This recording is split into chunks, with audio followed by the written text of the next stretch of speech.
الحمد لله وحده والصلاة والسلام على من لا نبي بعده. أعوذ بالله من الشيطان الرجيم. إن في ذلك لذكرى لمن كان له قلب أو ألقى السمع وهو شهيد.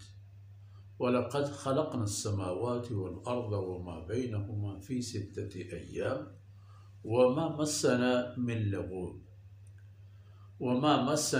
لغوب فاصبر على ما يقولون وسبح بحمد ربك قبل طلوع الشمس وقبل الغروب. سبحانك لا علم لنا إلا ما علمتنا إنك أنت العليم الحكيم. رب اشرح لي صدري ويسر لي أمري واحلل عقدة من لساني يفقه قولي واجعل لي وزيرا من أهلي رب زدنی علما وارزقنی فہما ثم اما بعد. گرامی قدر بھائیوں، بہنوں اور پیارے بچوں، قرآن کریم کی باتیں آئیں، اللہ کے احکامات آئے، جناب رسول اللہ صلی اللہ علیہ وسلم کی شریعت آئی. فرمایا ان فی ذلک لذکری، جو اللہ کی باتیں فرمودات اور احکامات ہیں، ان میں نصائح ہیں، قیمتی باتیں ہیں. ان باتوں کو لینے، ان باتوں پر چلنے، ان احکامات پر عمل کرنے میں انسان کی سعادت ہے. لیکن یہ ہر ایک کی نصیب نہیں ہوتے. لمن کان لہ قلب، یہ مفید ہوتی ہیں ان لوگوں کو جو زندہ دل قسم کے انسان ہیں. اور زندہ دلی کا معنی یہ ہے کہ وہ زندگی کے مقاصد جاننے والے انسان ہیں. زندگی کا سب سے اہم مقصد اللہ کی بندگی ہے.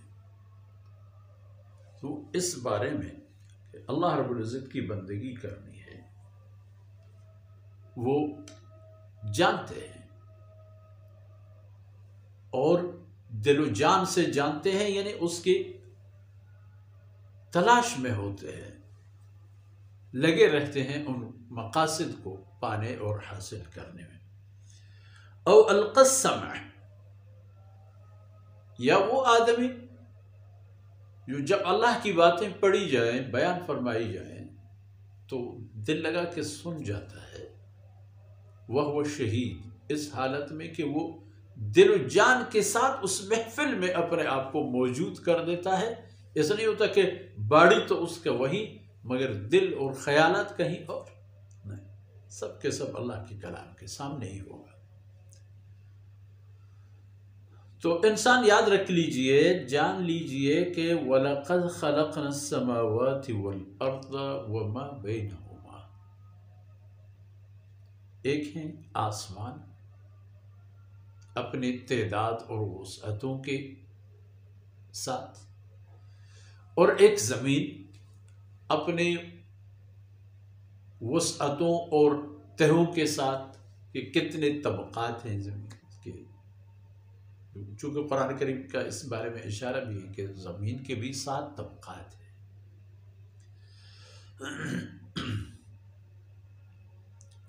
اور زمین و آسمانوں کے بیچ جو خلا ہے، جو فضا ہے، ہمارے پاس تو وہ ایک خلا ہے، لیکن اللہ کے علم میں وہ بھی ایک جگہ ہے. اور ہو سکتا ہے کہ اللہ کی اس جگہ پر اللہ کی کتنی مخلوقات کا بسیرا ہے جن کو ہم جانتے ہیں نہیں جانتے. وَلَقَدْ خَلَقْنَا السَّمَاوَاتِ وَالْأَرْضَ وَمَا بَيْنَهُمَا فِي 6 أَيَّامٍ. اللہ فرماتے ہیں حقیقت یہ ہے کہ میں نے تخلیق فرما دی ہے، بنائے ہیں میں نے 7 آسمانوں کو اور زمین کو اور جو کچھ ان کے بیچ ہے، ایک آسمان سے دوسرے آسمان کے درمیان، یا زمین کے ایک طبقے سے دوسرے طبقے کے درمیان، ان تمام کو فرمایا فی 6 ایام، 7 دنوں میں ہم نے ان کی تخلیق فرما دی.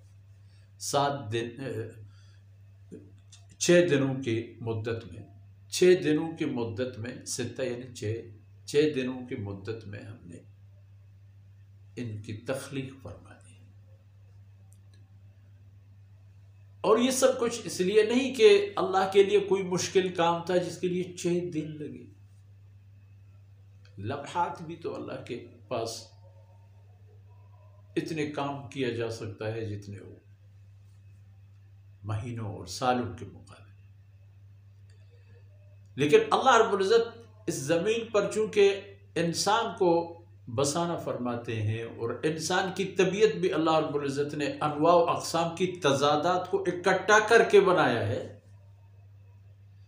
اس لیے اس انسان کو ایک وقت دے دی، ایک ٹائم ٹیبل دے دیا، ایک نظام الاوقات اور نظام زندگی دے دی، تاکہ یہ دوڑ دھوپ میں اور بلا وجہ تھکاوٹ اور تعب میں اپنی زندگی نہ گزار دے، ہمت اور حوصلہ کے ساتھ اپنی زندگی کے معاملات چاہے عبادت کے بنیاد پر ہوں، چاہے اس کی دنیاوی دیگر ضروریات کے مطابق ہوں، ان سب میں یہ عادت اپنائے۔ کیونکہ فرماتے وَمَا مَسَّنَا مِن لُغُوبٍ، ہمیں تو کوئی تھکاوٹ طاری نہیں ہو گئی، لیکن انسان آپ تو تک جائیں گے، 4 گھنٹے مسلسل کام کرو تھکاوٹ۔ اور خاص طور پر جو لوگ جدید وسائل پر کام کرتے ہیں، جو امور کمپیوٹرائزڈ ہیں، ان پر جو انسان بیٹھ کے کام کرتا ہے تو ان کے تھکاوٹ کا پہلا حملہ اس کے اعصاب پر ہوتا ہے، جس طرح آپ کو پتہ ہے اس دور کے وسائل میں، اور اس کے جسمانی جو نظام عصبی ہے اس کی تکنے کے بعد یہ انسان بالکل نڈال ہو جاتا ہے، نہ تو اس نے کوئی بوجھ اٹھایا ہے، نہ کوئی لمبا چوڑا پیدل سفر طے کی ہے، مگر پھر بھی تھک جاتا ہے۔ تو اس لیے انسان کو فرمایا گیا کہ ہر کام کو ایک شرط اور طریقہ کار کے مطابق کر لیا کریں اور آگے بڑھتے رہیں۔ فَاصْبِرْ عَلَى مَا يَقُولُونَ، اے پیغمبر جو کچھ یہ بولتے رہتے ہیں، بکتے رہتے ہیں، ان کی ان باتوں کو خاطر میں نہ لائیے، صبر کیجیے۔ وَسَبِّحْ بِحَمْدِ رَبِّكَ قَبْلَ طُلُوعِ الشَّمْسِ وَقَبْلَ الْغُرُوبِ، اور اپنے رب کی بندگی کیجیے، اس کی بے عیبی کے اظہار کیجیے، سورج طلوع ہونے سے پہلے اور سورج غروب ہونے سے پہلے اللہ کی بندگی کر لیجیے، یعنی نمازوں کا اہتمام کیجیے کہ نمازوں میں سے کچھ نماز رات میں ادا کی جاتی ہیں، کچھ نماز دن میں ادا کی جاتی ہیں، ہر نماز کو اس کی فرصت پر ادا کرو، یہ تمہیں مددگار ہوں گی اس مسئلے پر کہ زندگی کے جتنے بھی بوجھ ہیں، جتنے بھی سفر ہیں، جتنے بھی مسافت ہیں، انہیں خوش اسلوبی کے ساتھ طے کرو، اور یہ کہ تھکاوٹ میں یہ تمہیں مددگار ہوں گے، اور اللہ کی ذکر و تسبیح تمہیں نئی انرجی دے دے گی، اور اس کی بدولت زندگی کے بقیہ ایام کے ہر چیلنج کو قبول کر سکو گے۔ ان معروضات کے ساتھ ہی آج کی باتیں اختتام پذیر ہوتی ہیں۔ اللہ رب العزت کوتاہیوں سے درگزر فرمائے، اور یہ لمحات میرے اور آپ کے حسنات میں شامل ہو جائیں۔ وصلی اللہ علی نبینا محمد وعلی آلہ وصحبہ اجمعین۔